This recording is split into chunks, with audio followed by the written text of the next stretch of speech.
조갑제TV 시청자 여러분 안녕하십니까. 2022년 3월 28일 오후 4시입니다. 요사이 갑자기 외신에서 코리안 시나리오라는 말이 나옵니다. 우크라이나 전투를 소개하면서 코리안 시나리오, 난데없이 왜 코리안 시나리오냐 해서 알아보니까 지금 푸틴의 전략이 바로 우크라이나판 38도선을 끊는다는 겁니다. 이게 무슨 소리냐 하니까 우크라이나가 지금 열심히 전 국민 일치 단결해 가지고 민간인과 군인이 손을 잡고 결사항전을 하니까 러시아가 전략 수정을 했다는 겁니다. 키이우를 점령을 해가지고 젤렌스키 정권을 뒤엎고 만만한 친러시아 정권을 세우겠다는 계획은 이제 좀 어렵다. 왜냐? 키이우가 함락이 안 된다. 그리고 다른 큰 도시도 함락이 되지 않는다. 그렇다면 어떻게 하느냐? 이 서부 지역은 포기하고 지금 러시아가 우세를 보이고 있는 크림반도와 연계된 그 흑해 연안 지방 그리고 동쪽 돈바스 지역, 요 두 지역을 서로 연결시켜 가지고 하나의 남쪽과 동쪽에 이 니은자 모양의 띠를 하나 만들어 가지고 요 지역은 러시아가 확보한다. 그리하여 점령되지 않는 우크라이나 영토와 분할을 한다. 그 사이에 말하자면 일종의 38도선을 긋는다. 그래서 우크라이나 안에 북한 남한을 만드는 식으로 전략을 지금 구상을 하고 있다. 이 이야기를 누가 했느냐 하면은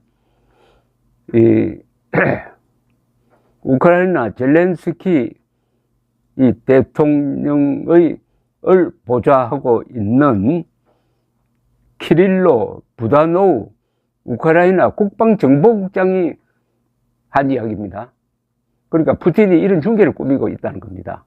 우크라이나를 둘로 쪼개려고 한다. 우크라이나의 남북한을 만들려는 시도다. 이렇게 해서 코리안 시나리오라는 말이 나왔습니다. 참 푸틴이 가지 나쁜 생각을 하고 있다는 생각이 듭니다. 그러나 이것은 실현 가능할지도 모르겠습니다. 우선 2014년에 남쪽 흑해로 빠져나가는 크림반도를 강탈해 갔습니다. 그런데 그 크림반도와 러시아 사이에는 바로 직접 연결이 되지 않아요. 근데 이번에 병력을 투입을 해가지고 그 크림반도와 육로를 연결시키려고 합니다. 근데 그 중간에 마리우폴이라는 이 도시가 있어가지고 요걸 점령을 해야 되는데 지금 먹히지 않으려고 우크라이나 군이 저항을 하고 있으니까 이 마리우폴을 폭격을 하고 또 극장으로 지금 피난가에 있는 거기 어린아이들이 많은데 또 어린이들이 있다고 크게 써놓았는데 거기에 폭탄을 때려가지고 거기서 300명이 죽었습니다. 이런 식으로 마리우폴만 점령을 하면은 동부와 남부를 연결할 수 있다. 그럼 동부는 지금 어떤 사정이냐 하면은 러시아가 거기에 자기 러시아 편 반군 세력을 지원해 가지고 거기서 그 지역을 돈바스라 그럽니다. 이 돈바스 지역에서는 우크라이나 군과 이 반란군이 지금 대치를 하고 있습니다. 이 돈바스 지역도 러시아가 다 먹지 못했어요. 그런데 지금 러시아 군은 최근 발표하기를 우리의 1차적 목표는 달성을 했다. 이제는 돈바스 지역에 집중하겠다고 합니다. 그 말은 뭐냐 하면 키이우 점령은 이제 어렵게 됐다. 그러면 병력을 좀 물려가지고 돈바스 지역에 집중해가지고 동부를 확실히 장악하겠다 이겁니다. 이 전쟁을 시작하기 전에 푸틴은 이 돈바스 지역에 두 지역을 쪼개가지고 거기에 꼭두각시 공화국 두 개를 만들어 놓았습니다. 요거를 국제 공인을 받게 하겠다. 아니면 젤렌스키로부터 이것을 기정사실로 인정받도록 하겠다. 이런 거죠. 이렇게 되면은 이제 협상을 해야 되는데, 젤렌스키도 지금 협상을 계속 주장을 하고 있습니다. 그런데 중립국으로 변하는 것, 중립국이 되는 것은 허용할 수 있다고 이야기하고 있습니다. 그리고 나토에 가입하지 않겠다는 선언을 할 수도 있다. 여기까지는 양보할 수 있다는 겁니다. 중립국, 그리고 나토에 가입만 하지 않겠다. 그러나 지금 푸틴이 원하는 것은 그 정도가 아니고 아예 영토의 상당 부분을 러시아와 면해 있는 우크라이나를 먹겠다는 겁니다. 그리고 다른 지역과 완전히 분리를 시켜버리고 해가지고 우크라이나에 한반도에 남북한이 있듯이 우크라이나에 러시아 영토와 우크라이나 고유 영토를 분할하겠다는 겁니다. 분단시키겠다는 겁니다. 쉽게 말하면 우크라이나 분단 작전입니다. 이거는 아마 젤렌스키가 받아들일 수 없을 거예요. 어느 나라든지 영토 변경에 합의하는 그런 나라는 없습니다. 우리가 지금 독도를 두고, 사람도 살지 않는 독도를 두고 일본과 이렇게 대결하는데 멀쩡한 남부, 동부 지역을 러시아가 가져가겠다. 그 사이에 국경선을 만들어 버리자.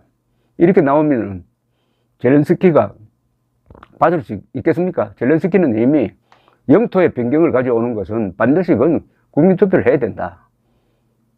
이렇게 되어 있습니다. 그렇다고 협상이 전혀 시작되지 않을 것은 아닌 것 같고, 협상은 시작될 거예요. 협상이 시작되어도 이것은 전세가 결정합니다. 누가 유리하느냐에 따라서 협상에서도 유리한 사람이 결정되는 거죠. 그러면은 국제사회는 어떻게 보느냐. 지금 바이든 대통령은 휴전 조건이나 이것은 전적으로 젤렌스키가 결정할 문제다. 이렇게 봅니다. 젤렌스키가 푸틴의 이 분할안을 받아들이면은 아마 우크라이나 사람들이 들고 일어날 것 같은데요. 받아들일 수 없을 겁니다. 그런데 또 협상을 하자고 그래요. 그럼 일단 협상의 문을 열어놓고 전투는 전투대로 하는 거죠. 딱 6.25 때하고 참 비슷합니다. 6.25 때 김일성이는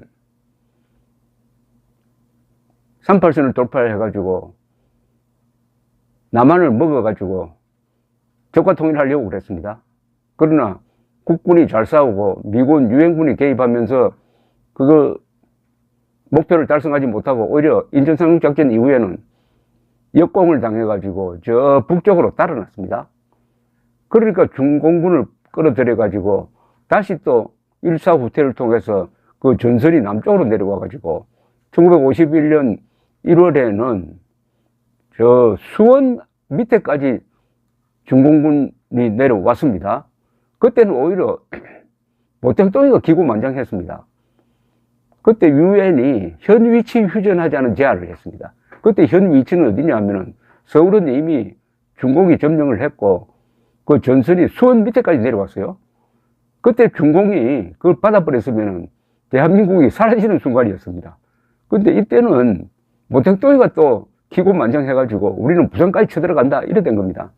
그 사이에 벤프리트 미 8군 사령관의 반격이 성공을 해가지고 서울을 수복하게 됩니다. 그런데 미국도 이제는 중공을 상대로 언제나 이렇게 전쟁을 할 수는 없다. 적당한 데서 이 휴전을 해야 되겠다 해서 서로 소련이 먼저 휴전을 제안하고 그걸 받아가지고 휴전 협상이 시작됩니다. 1951년 봄부터 그 휴전 협상이 2년 동안 계속됩니다. 그 2년 동안에 저 휴전선, 지금 휴전선 근방에서 고지를 탈환하기 위해서 아주 인명 손실이 큰 그런 지리한 소모전을 하다가 결국은 지금의 휴전선에서 우리가 1953년 7월 27일 전투 행위를 중단하는 거죠. 지금 푸틴이 하는 수작이 김일성이 하는 거하고 또 비슷합니다. 처음에는 남한까지 전부 다 먹으려고 했는데 반격을 당하니까 이제는 적당한 데서 휴전을 해야 되겠다. 김일성이도 결국 그 원이 취하는 그런 휴전선에서 포성을 멈췄으니까 사실은 6.25는 김일성이가 진 거죠. 목표했던 것을 달성하지 못했으니까. 푸틴이 지금 김일성을 배우고 있는 것 같습니다. 자, 이러면은 이제 앞으로 협상, 일면 협상, 일명 전투, 이게 또 지리하게 계속되면은 죽어나가는 것은 우크라이나 사람들입니다. 지금 절대적으로 나토와 미국이 단결해가지고 우크라이나를 지원하고 있지만은, 그러나 비행기는 대주지 않습니다. 그리고 실제 병력이 들어가서 대신 싸워주지를 않아요. 탱크도 보내지 않고 있습니다. 다만 방어무기만 보내고 있습니다. 이런 식으로 해가지고 계속 그러면 우크라이나가 저렇게 희생되는 걸 봐야 하느냐. 어차피 미군이 참전해야 되는 것 아니냐 하는 이런 이야기도 나올 것 같고, 미군이 참전하지 않으면은 젤렌스키가 현실을 받아들여가지고 저 푸틴의 분할안을 받아들여버리면은 나토나 미국으로서는 아주 입장이 난처해지죠. 우리가 이렇게 지원했는데도 결국은 젤렌스키가 푸틴에 굴복하는 형식이 되지 않겠습니까? 그러나 푸틴이 또 하나 곤란한 게, 그렇게 하면은 과연 서방 세계가 러시아에 대한 제재를 풀줄 꺼내는 겁니다. 이 러시아에 대한 제재는 이 시간이 가면 갈수록 푸틴이 곤란해지고 러시아 경제도 곤란해지고 드디어 그 잘 사는 사람도 어려워지고 해가지고 민심이 흉흉해지고 러시아 국민들이 들고 일어나고 군대도 술렁술렁하고 할 상황이거든요. 푸틴 또한 계속 자기 고집을 부리면서 협상을 이어갈 만한 그런 시간이 있겠느냐, 시간이 쫓기는 것 아니냐, 이런 여러 가지 고려를 한다면은 일단 협상이 시작되더라도 결말이 빨리 나오지는 않을 것이다. 전쟁이라는 것은 시작은 참 쉬운데 그걸 끝내는 게 이렇게 어렵다. 끝내는데 한국에서는 회담이 2년이나 계속되었는데 이게 그러면 마지막에 어떻게 해서 끝났느냐. 한국의 경우에는 이 모든 전쟁을 기획한 스탈린이 1953년 3월에 죽습니다. 스탈린이 죽어버리니까 그때 소련 공산당도 이 전쟁 계속하면 안 되겠다. 그동안 이 전쟁을 계속했던 것은, 한국 전쟁을 계속했던 것은 스탈린의 흉계였어요. 스탈린은 미군이 한국에 수십만 병력을 투입을 해가지고 중공군과 싸우고 있으니까 얼마나 속으로 기뻤겠습니까? 라이벌이 될 수 있는 중공과 적인 미국이 싸우고 있으니까 양쪽이 다 피를 흘려가지고 체력 소모를 하고 있다. 즐기고 있었을 것입니다. 그런데 스탈린이 죽어버리니까 소련 공산당 지도부가 휴전을 딱 결심합니다. 그래서 그 4개월 뒤에 휴전이 되는 것입니다. 똑같은 공식을 적용한다면 저 푸틴이 죽어버려야 돼요. 푸틴이 거세되면 아마 휴전 금방 될 겁니다. 하여튼 코리안 모델이라고 할까요? 코리안 시나리오가 운운한다는 게 별로 기분이 좋지가 않습니다. 우리는 지금 이 휴전선을 무너뜨려 버리고 빨리 북한으로 자유의 바람을 들여보내가지고 자유통일함으로써 헌법 1조가 선언한 대로 대한민국은 민주공화국이다. 그 대한민국은 한반도와 그 부속 도서로 한다. 따라서 헌법 제4조에 대한민국은 자유민주적 기본 질서에 입각한 자유통일을 추진한다. 이렇게 되어 있거든요. 우크라이나가 이번에 무릎을 꿇지 않아야 되는데, 그러려면은 우크라이나를 지원해야 됩니다. 저 동영상에 우크라이나 대사관으로 성금을 보내는 계좌번호를 제가 붙여 놓겠습니다. 감사합니다.